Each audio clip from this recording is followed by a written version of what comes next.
Welcome to the From Imposter to Empowered podcast. I'm your host, Jill Perrick, mindset coach and imposter syndrome expert, and I'm here to tell you that imposter syndrome isn't a life sentence. It's just a dysfunctional way of thinking. If you feel like your ideas are unoriginal, that your message isn't necessary or important, or like you're a complete and total fraud, then you've come to the right place. Time to kick your inner imposter to the curb and create life-changing results for you and your clients. Let's get started. Hello, everybody. Welcome back to the From Imposter to Empowered podcast. And today I want to shout out my client, Rachel. So Rachel started working with me back in the summer of 2020. We had a single session together, and from there she joined a secret group program that I did from August until November. And then she joined the From Imposter to Empowered program. So she was in the first round of the From Imposter to Empowered program. And by the end of that program, she had left her full-time job. And when we started working together, she had so much fear around this. She could never see herself leaving her full-time job. She could never even see herself signing multiple clients. She just didn't think it was possible for her.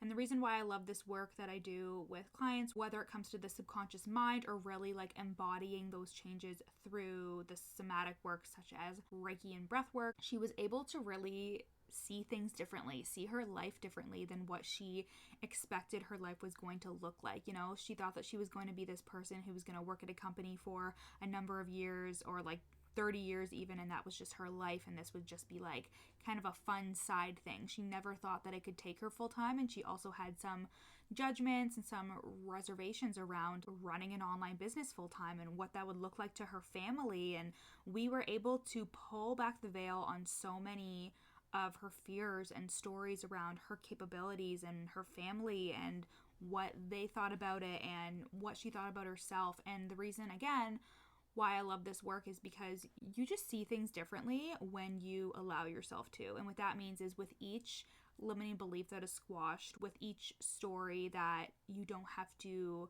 subscribe to anymore, it's like you're adding a new color of lens to your life glasses. You're adding a new color and you're seeing things in a totally different way than you ever thought that you would see them, and it's life-changing.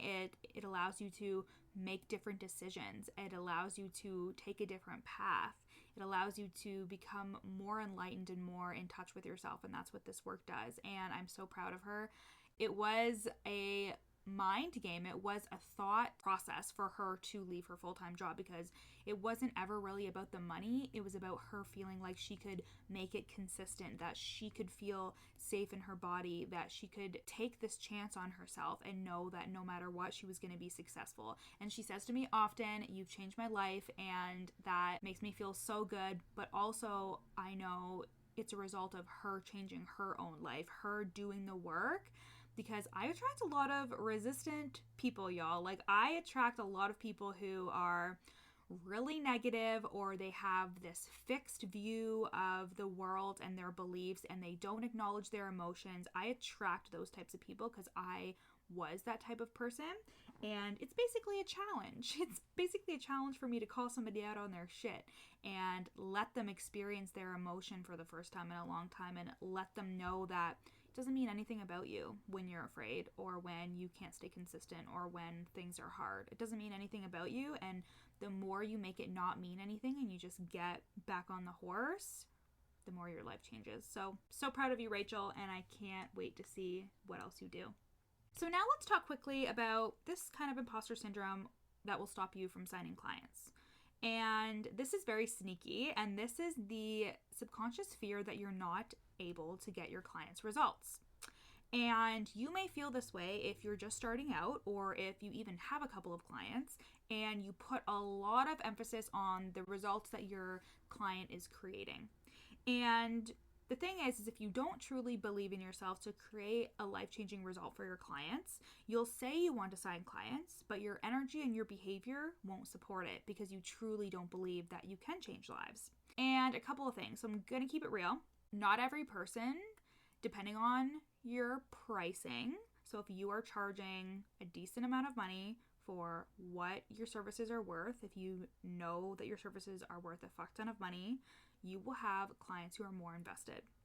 And I say that, but I also say that there are some people who will take responsibility and some that won't. A surefire way to ensure that somebody takes fucking responsibility is the exchange of energy, which means that they are compensating you properly.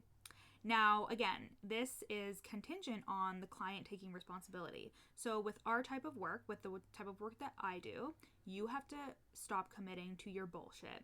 And that can be very difficult for some people to stop committing to their fear. It takes a different level of awareness to be like, wow, I'm really feeling fear right now and I'm falling back on my old ways of thinking. It takes somebody who can really take responsibility for that.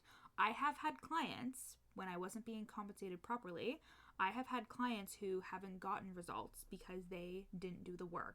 And then I have had clients who have done the work and done the exact same things that I have taken those other clients through, and they have created amazing results for themselves and their businesses. That is because you cannot commit to something for somebody.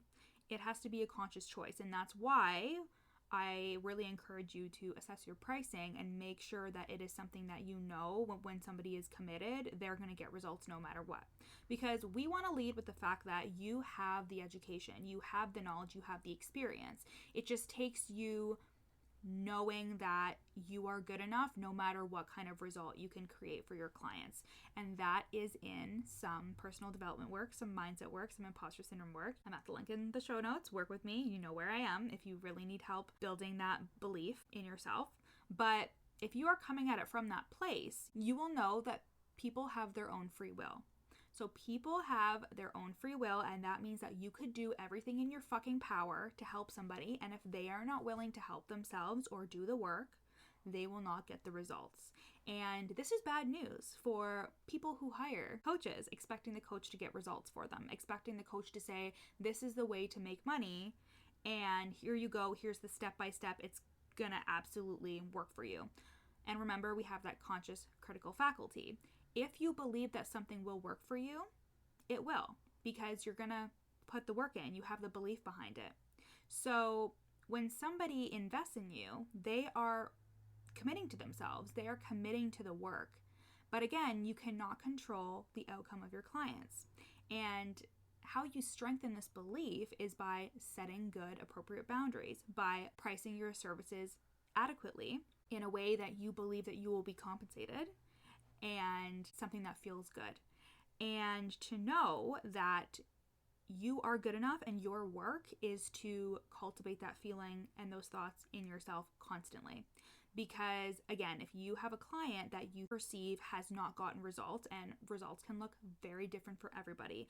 If you think that the only result is a monetary result, you are sorely mistaken. Because remember, I was talking about on the podcast a couple weeks ago how it's never about achieving the goal, it's who you become in the process of achieving the goal. And that can also be reflected in wins that may not reflect monetary success. Like the majority of the success for my clients is inner trust, is that groundedness in themselves, is the belief in themselves, is the freedom from the old stories and beliefs that were holding them back previously, is a new fresh perspective on life. It's everything, and it's not just about money. Money is just a side effect to those things, because when you have the belief in yourself, you show up differently. When you know that no matter what happens, I'm going to be good, you show up differently, and money becomes a side effect of your positive energy, of your empowered energy. So even though, yes, financial wins are fucking amazing and we want to celebrate them, if you notice on my Instagram at the From Imposter to Empowered program highlight that I have on my Instagram, a lot of the wins are rooted in their mindset, are rooted in this new perspective on life, in this knowing that they're worthy and good enough, in the uncovering of a subconscious belief that they didn't even fucking realize was holding them back, and now they're looking at everything so much differently and they feel so worthy and good enough. It literally gives me goosebumps, because it's a very small shift that all of a sudden creates amazing results for the future. And anybody that is really successful will tell you that the number one thing is mindset. The number one thing is like to stay consistent. I have a new client in the From Imposter to Empowered program who like said, I have everything. I have all the strategy. I have the step-by-step. I know what I have to do, but it's my mindset, like to stay consistent, to have that belief in myself that I can really do this. And she joined the From Imposter to Empowered program. So I think that it's really important for you to know that you have to do the work on yourself in order to feel worthy and good enough, because no amount of clients is going to make you feel that way. And even when you do get a client win and they're like celebrating and they get the results, if you do not work on that worthiness within yourself and cultivating those good feeling, positive, empowering thoughts, you're going to be like, well, is this a fluke? Well, I can help my client achieve this result, but what about my other client? It's just going to be a process of you discounting yourself again and thinking that you're even more of a fraud because, okay, yeah, it worked for this specific client, but didn't work for this client. You know what I'm saying? So the fear of not being good enough can really affect your ability to even sign clients in the first place, but also really puts you in your ego. And then you try and do certain things with your clients, or you try and force results on them, or you get frustrated because you're thinking it means something about you as a coach. And again, the commitment level is really important when it comes to your clients, and they have to be ready for it. You can say the same thing over and over to a client, and if they're not ready to receive it at that point in time, it's going to fall on deaf ears. And that's why a process is really important for you to take your clients through. And like, no matter what kind of coach you are, there needs to be an element of mindset in there if they're not getting results with what you're helping them with. If you're a coach and if you're helping them like run their business and whatever, there always is an element of mindset there. Because I mean, when I first started out, I was really insecure about the results that I could create for my clients. So it was really hard for me to sell coaching programs because I was like, I know on some deep level that I am good enough, but I just don't feel it. And like, so I would not be able to talk about my programs properly because I didn't have the belief behind them. Now, I'll tell fucking everybody that they need to join the From Imposter to Empowered program because it's fucking amazing and it's life-changing. And it doesn't just create results in your business, it also helps you create results in your personal life as well, and just in who you are as a person. You infinitely grow in this only 3-month-long program. So my point is that first you have to do the work on yourself if you don't feel worthy. If this brought something up for you in terms of like, oh my God, yeah, I don't know if I can create results for my clients, we need to look at that. We need to assess that and figure out like, why do you think that you can't? Of course, you're going to have imposter syndrome and stories from your past and whatever. And we need to look at that and really challenge that. And is it actually true that you can't create results for clients? Probably not. We're going to assume no, right? But we still need to look at those stories. Secondly, you need to know that like the commitment level needs to be there for your clients as well. If you have done free work, if you have done pro bono work, exchange of services, whatever, and the client like didn't really have that big of a result and you're like, fuck, is this even worth it? Like, am I really even getting results? That may be something to look at purely because the exchange of energy may not have been appropriate for what you're doing. And you may have been devaluing your own services. That person may not have put the work in. It's kind of like freebies. Like, I will have people download the shit out of my freebies, and a lot of people come to me and end up paying me anyways because a lot of people don't action on free results. I mean, I have a kick-ass freebie, like it's amazing, but a lot of people don't actually action on free stuff because the investment's not there. The skin in the game isn't there. And I'm sure you've heard it from a lot of people, you need to charge appropriately for your services, and you absolutely do. And that is because the commitment needs to be there, the investment needs to be there, so you feel like you are being adequately compensated, and the other person needs to feel like they are adequately invested. So now I want to give you a couple of like more tangible tips, more things that you can actually like begin to work on logically while we are still looking at those stories, releasing those stories around why you think you can't get results for your clients. So the first is I want you to really figure out what transformation you actually want for your client. Like, what's your methodology and how is it different from the rest? If you feel like you're constantly throwing spaghetti at the wall, we need to make sure that you are figuring out at least 3 points of transformation for your clients. So what is a transformation that you want for your client? It doesn't have to be some big bad thing. It can be something as simple as, I want them to be able to trust themselves when they make a decision. I mean, that's a huge thing, but like, it doesn't have to be a big long explanation. You can simply say that and then think about, okay, how would I cultivate that, and reverse engineer from there. And this is also a great idea for content as well. Like when you have a couple of key transformation points, you're able to really create your content around that and what have you. So definitely figure out what kind of transformation you want for somebody, and if that stresses you out, just think like you don't have to commit to it 100%.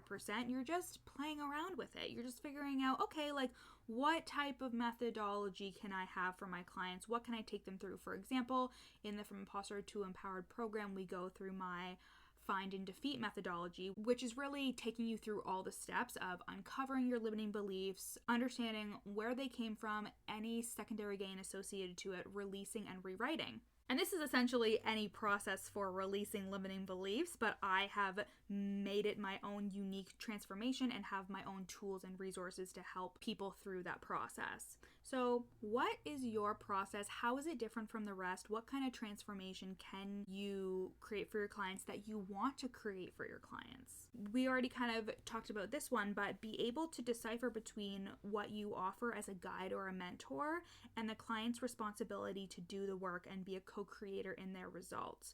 So you need to be able to decipher between what your job is and what the client's job is, because when they enter into a relationship with you, they have responsibilities as well. There is no quick fix for any of this. You have to be able to do the work yourself and put time in, no matter if you are the coach or the client. So be able to decipher between like your responsibility as the coach, and you are allowed to implement boundaries. You should. This is your business. And then the responsibility of the client as well. And then I want you to assess how aligned you actually are with your offer that you want to create the transformation from. Your offer should feel limitless, abundant, exciting, and expansive, because your energy is everything. So if you can't get your energy behind an offer, really assess if it is aligned to you or if you're just hearing what everybody else is telling you to do for your business. Instead, what kind of offer and transformation can you get behind and work from there? Remember that you don't have to have a program that you have for the rest of your life. If you do a program and then you don't love it, you can always pivot and change. Your business is going to be constantly growing and expanding, and there's nothing wrong with pivoting and changing your mind. Of course, I'm not telling you to like change your niche every 5 minutes, because we need a little bit of consistency there, but just know that if you can't get your energy or support behind a program, you may just not be aligned with the program, and instead work on that transformation piece and work your offer around that. If you are listening to this and you're like, okay, yeah, like maybe I can get behind my transformation now, but I still have those beliefs, I still have those stories that are telling me like I actually can't create results. Like, okay, Jill, I hear you. You can create results for your clients, but I don't think I'm capable of that. You know where to find me at the link in my show notes. Work with me. You can either opt for a single session, which are always available. We have the From Imposter to Empowered program, which is a 12-week transformative group container, which is currently running right now, but you can get on the waitlist for the next round. And then we have private coaching, which you can get on the waitlist for, and when a spot opens up, you will be the first to know. And I love you guys, and I will see you next week. Thanks so much for listening to the From Imposter to Empowered podcast. Check out the show notes to get started on your free 3-day challenge to overcome your inner imposter. Once you're done listening today, screenshot this episode and share it to your Instagram story, tagging me at YourCoachJill so I can share it on my page. See you next time.